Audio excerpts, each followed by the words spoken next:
Antipolo City. That part goes wild. Okay. Good evening, Antipolo City. Okay, are you ready to answer that final question that will determine? I am ready. More than ready. Okay, let's get on with the final question for Antipolo City. The question is, how would you utilize the platform of Miss Philippines Earth to make a positive impact in the community? Miss Philippines Earth have been celebrating 25 years of uplifting women. And as a queen, I wish to continue the legacy. It's not just about arriving, it's about continuing what's already been done. And I aspire to be the next Miss Earth tonight, to not just wear the crown to shine, but to uplift the community together with me. Thank you. Thank you, Antipolo City.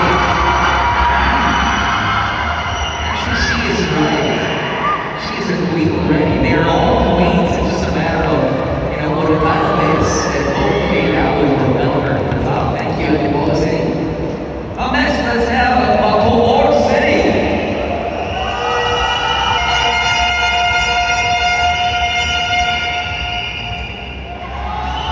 Bacolor City, turning this to a rally. Good evening to you, Robin. Good evening, Bacolor City. Are you ready to ask a question?